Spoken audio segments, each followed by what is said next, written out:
Hello everyone and welcome to BackStage Takoma. We have a wonderful show lined up for you today. A few guests. We have Anthony Hynes, author. We have Aldo Bello, filmmaker. But first and foremost, we have storyteller extraordinaire Candace Wolf, who is joining us because she will be performing at the Takoma Park Community Center on Saturday, April 16th. She'll be presenting a series of stories. We Share the Planet with Animals. Did I get the title correct? Yes, you did. Okay. How you got into storytelling? Well, I'll tell you, it wasn't the kind of thing where, when I was a kid, I thought to myself, when I grow up, I'll be a storyteller. Just like some people think, when I grow up, I'll be a doctor, I'll be a lawyer. But I did always love stories. I always loved to share stories in my family, and I love to read stories. So that seed had been planted from a very, very early age. However, I also loved, as I grew up, I loved to teach, and I loved to act. And I discovered that storytelling, that the art of storytelling combines so many things that I love to do. And when I was an adult, actually a grown-up person, and I already had children of my own, I actually met someone who was telling stories. I met a professional storyteller, and I thought, wow, that's really great that you can make a living telling stories. And so I started to kind of develop my craft as a storyteller. And I love storytelling because for so many reasons, but for one thing, you get to be the writer, the craft person who crafts the stories.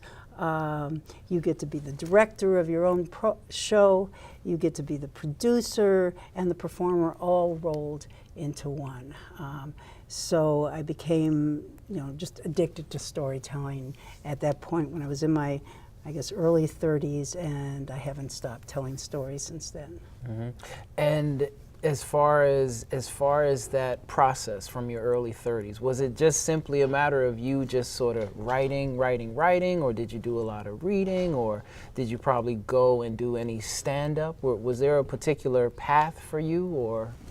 So storytelling really takes stories that are passed along by word of mouth from many, many cultural traditions, and transforms that story through a process of individual interpretations and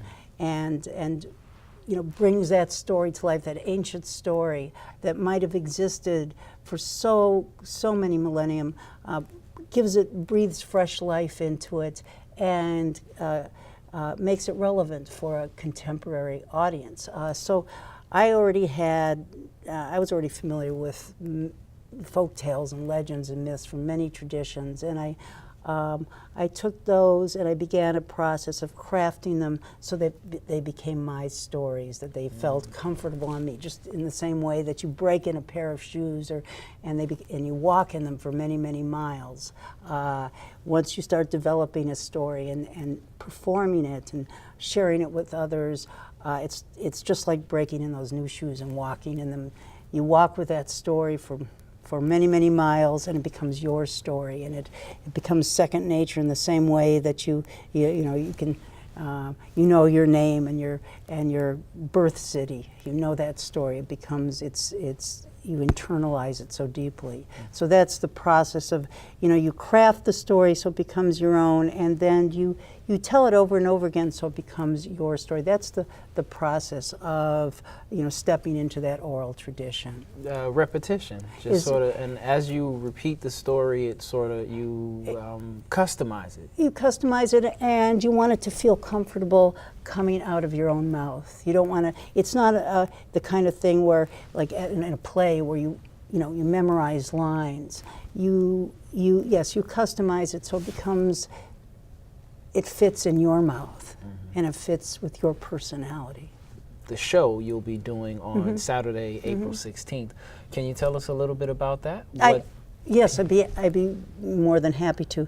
So, in my repertoire, I have hundreds and hundreds of stories in my repertoire, and so many of the stories I realize have animal characters in them, because our animal brothers and sisters have played in human history, have played a very central role. Sometimes a positive role, sometimes a role that where we've had to learn about survival, but they've always been central to human civilization and human understanding how to live on this planet. And so I put together some of those stories to highlight, to focus on the role that our brother and sister animals play on this planet and how central they are to human mythology and folklore. And these are exciting tales, and they highlight the different roles that animals play. The roles of power that and that you respect in animals' power and in animals' sometimes wild, ferociousness, and the role they play. And also they play an important literary role as trickster characters or as symbolic characters representing, our subconscious or, in a kind of mystical way. So I put together a great combination of those stories for this particular afternoon.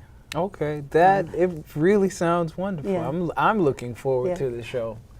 That's all the time we have for today. Yeah, okay. It's quick, really quick. I wish we did have a little bit more time, but that's all the time we have now. Okay. Just to remind everyone at home, the show is on Saturday, April 16th. Yeah. We share the planet with animals. Candace Wolf, yes? Yes, and I just want to say that it is great for families and children over 6. It's not really a show for little toddlers, but 6 through 106 is what I say. Have a wonderful time. Yeah. Okay, thank you very much. Okay, you're very welcome. And we'll be back. The forest is special, magical, and very precious. One careless act caused by people, and its beauty could be gone for a lifetime. Protect our friends in the forest. Only you can prevent wildfires. To find out more, log on to SmokeyBear.com.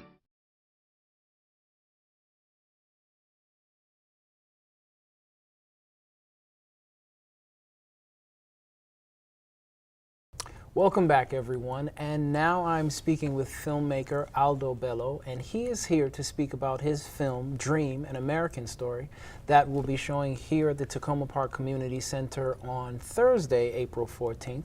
Aldo, thank you for joining us. Thanks for having me. What was the inspiration in making this film? Sure. In 2009, I read an article in the Washington Post magazine by a reporter by the name of Huang Li. And it was about this incredible young man by the name of Juan Gomez, who was undocumented and at the time legally here in the United States, and also attending Georgetown University, because Georgetown University saw the promise of this young man and extended him a full scholarship and a full ride through the university. And I thought that was an interesting idea, the fact that Georgetown, which is one of our elite universities, would see the promise in this young man and help him to get through university. And I thought this is a really interesting, not only person, but story. And it also had ramifications for what was being discussed at the time in terms of immigration issues. And what I saw in some quarters as being a rather negative rhetoric that was aimed especially at a subset of immigrants that were of Hispanic origin or Latinos in the United States. And I wanted to do something about that. You said negative rhetoric. What from your perspective made it negative? There was a lot of talk about how not only were immigrants coming across the southern border illegally, but also that references that most of them were probably drug dealers or were here to commit crimes, rather than what's actually true, that the 98+% of them are here to actually work as migrant labor in many places around the United States, but especially in agriculture, because there are jobs that they can do, and there are jobs that they're being hired to do. and they don't come here to the United States to commit crimes, they come here to work. So that was the negative rhetoric that I saw happening around. And you spoke a little bit before about a bill. I think we were making a little bit of conversation about before how things are today yeah. in terms of that issue, the immigration issue, and I kind of made reference to the fact that along the way, as I was actually following this young man's life through university, and also telling his story about how he got there, in 2010, Arizona passed a very restrictive law, I think aimed at the Hispanic population with the emphasis on trying to identify them and deport them. The law is known as SB 1070, and I thought, okay, we've hit the low point, not only of this conversation, but I think that I was thinking we've hit the low point of how far we can go in terms of attacking this very, this population that doesn't have a way of defending itself, really, if you think about it. But I had no idea that it would actually get worse. So that was in 2010, and here we are today in 2016, and we hear in the primary races some of the very racist statements that are aimed not only at the Hispanic population by some of the candidates that are running for the office of the president, but also aimed at Muslim communities and other communities of immigrants, which I find quite alarming. Yeah. How long did it take to make this film? Over what period of time? From 2009 to 2014. Oh, wow. Really the end of 2013, and then we went into editing in 2014, and it took us about an additional 4 months or so. And in that span of time, were there any, I guess, theories or ideas that you were able to dig deeper into that you found were maybe, I guess, not as positive, I'm sorry, not as negative as they had seemed to be from the original story? Indeed. So not only was Juan Gomez's life something to admire, as you'll see from the film, not only his tenaciousness, but his intelligence and he is the American dream. You know, he came here to prove his excellence, and if you watch the film, you'll indeed see that he does. Now, things happened to him along the way, and also along the way, I discovered other things which were extremely positive as well, which was the movement that is now a national movement of dreamers, and dreamers are young students who would benefit from a bill called the DREAM Act, which has been around for 16 years or so, but has never passed in Congress, that would allow those young undocumented students to not only go to university, but also provide them a path eventually to legalize themselves in the United States. And so those beneficiaries, those students, are called dreamers. And those dreamers have been trying to not only help pass the DREAM Act, but have also been trying to help pass comprehensive immigration reform. And in 2009, I was made aware of a burgeoning movement that is very akin to the civil rights movement of the 50s and 60s that is actually happening now because these young men and women are becoming active in trying to not only pass the legislation, but also in telling communities that there are some things that are happening that they need to fight. And that was an incredibly positive thing that I found out about. You know, a lot of the time we make reference to younger generations as not having the oomph that you know, a lot of interested or politically involved. To sort of push exactly. things through. And I found out that these young men and women not only have the oomph, but that they are becoming involved, and they are articulating why we should pass immigration reform and at the very least the DREAM Act. From a filmmaking standpoint, were there any happy accidents? Were there any situations where you thought you may have had a setback or a hurdle to get over? I wouldn't call this exactly a setback because this was very deliberately done, but I would never recommend that any filmmaker do this, okay? along the way of actually crafting the film, I became more of an activist than a filmmaker. I am a filmmaker, but I never thought that I was really an activist in a way. But I was inspired by these young men and women that I met along the way. And I tell their story along with Juan's kind of ancillarily around Juan, this movement that is kind of taking place and I guess being birthed, the dreamers. The mere fact of telling someone's story is, I guess, a vehicle for activism. Sure. Yeah. And there are filmmakers who are activists, so that's not a rare thing. Yes. But I think I became more of an activist than a filmmaker. And along the way, right before the Senate in 2013 passed its comprehensive immigration reform bill, I released several pieces of the film that had not yet been completely edited, but I released those online, and they were picked up by places like UPI.com and a few other places. Those webisodes, I wanted to release them because I wanted to inform and educate a public about what was imminently happening in the Senate, which was about to release its bill, and I knew that.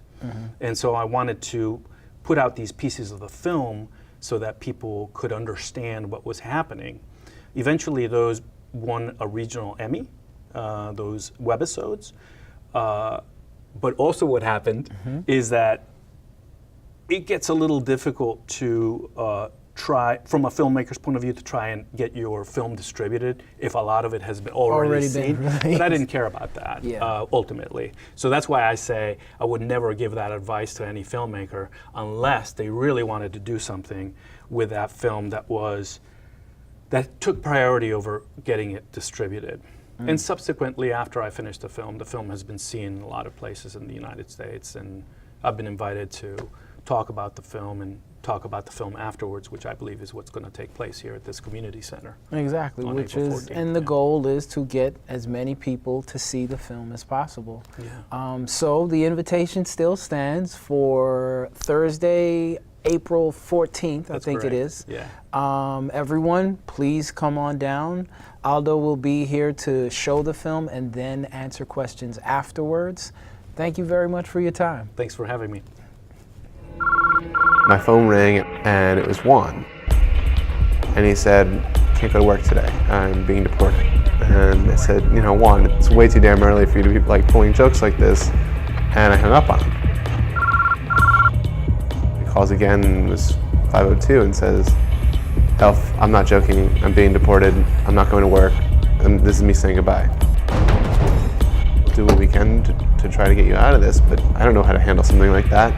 I mean, Juan's friends hit the ground running.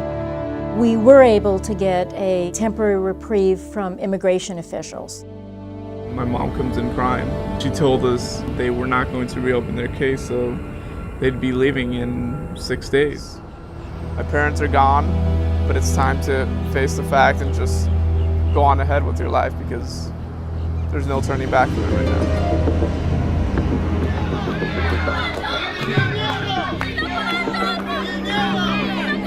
We are the youth of immigrant communities. We are the youth of immigrant communities. And we are here to say.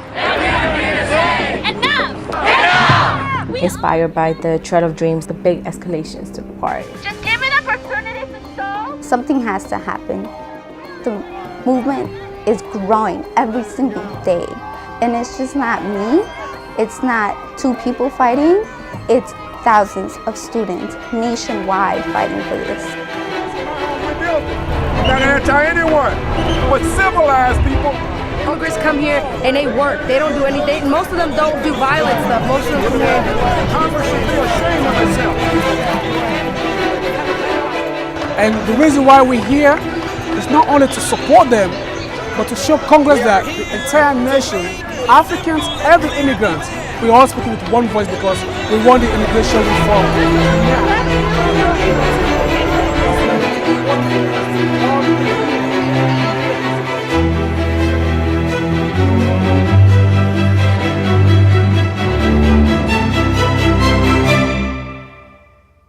Juan Gomez, magna cum laude. I think it'd be a damn shame if he had to leave his country. It's really a detriment to the country. I think that he wouldn't be able to add what he could to his job, to his friends, to everyone around him. Really, it's really rare to find someone that good.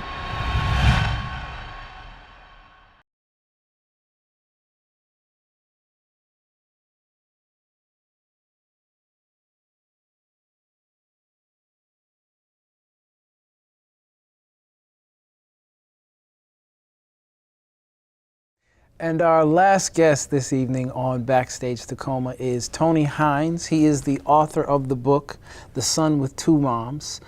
He will be here at the Takoma Park Community Center on Saturday, April 9th. Yes. To actually read a few passages from the book and, of course, answer questions, right? Yes, of course. Yes. Thank you for joining us, Tony. Thank you, sir. I appreciate being here. No problem. So why a book? Why not a movie? Why not a web series? Why a book? Well, I'm a better writer than I am a screenwriter. I'll say that to start off with. But also, I just felt as though a book was close to my wheelhouse. I love reading books.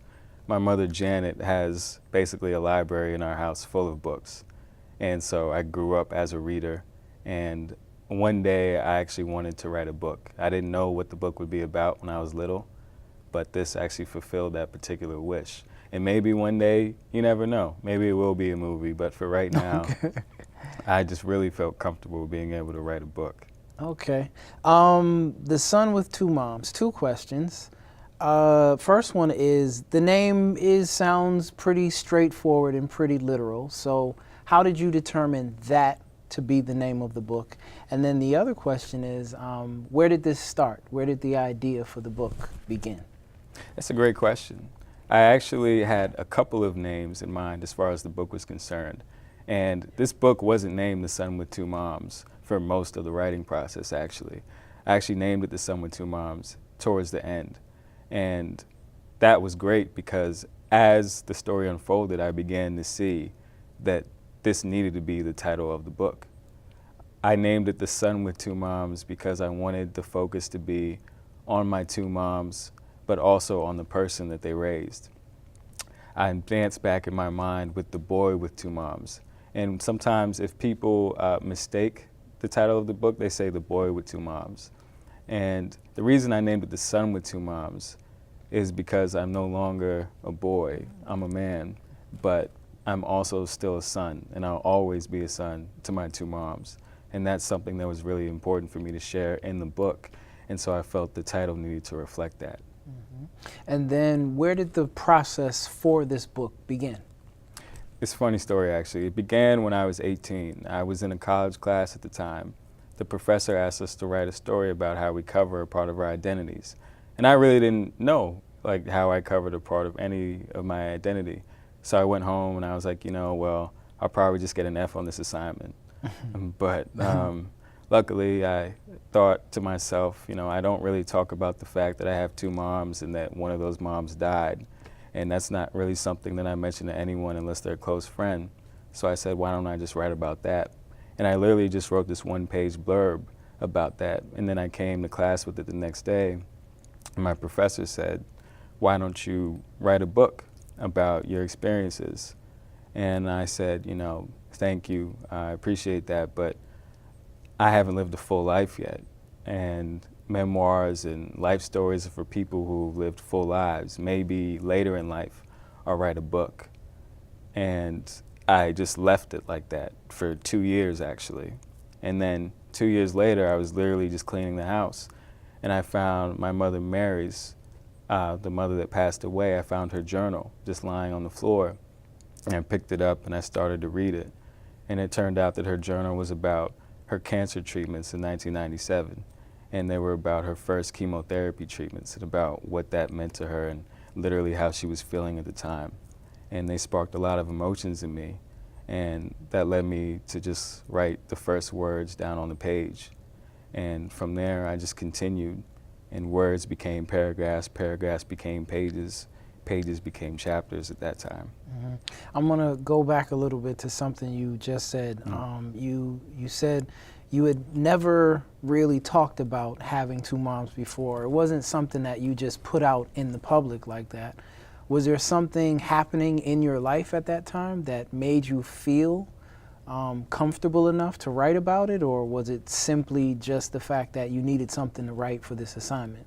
I think it's a good point. I really feel as though, first and foremost, it was just something for that assignment because I didn't want to get an F. Okay. You know? But okay. At the same time, I did feel as though I was maturing at that time, because in the past, even if I had been asked to write about my life, I wouldn't have written about the fact that I had two moms, or the fact that I covered that part of my identity.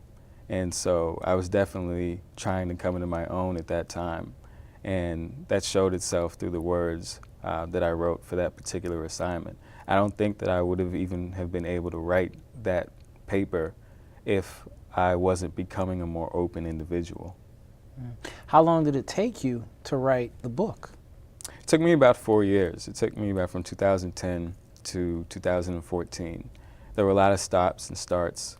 I was in school, first undergrad, then graduate school, then I was working full time. So there were literally months at a time where I wouldn't even put down a word on the page, and where I just said, you know, this book is just going to be one of those things that just gets backlisted, then I'll never finish. And I'll just be one of those people that said, you know, well, I was writing a book one time. And in 2014 is when I really got serious about it, and I ended up writing the chunk of it, the biggest chunk, from January to July of that particular year. Okay. Wow. So I'm actually looking forward to the reading, which is April 9th, Saturday. Saturday, April 9th, everybody. So make sure you come on out. What time do you remember? 4 p.m. 4 p.m. The book is The Son with Two Moms. The author is Tony Hynes. Tony, that's all the time we have for today. Thank you so much, sir. Thank you very much. Thank you. I'm Akili Brown. This is BackStage Takoma, and I'll see you next time.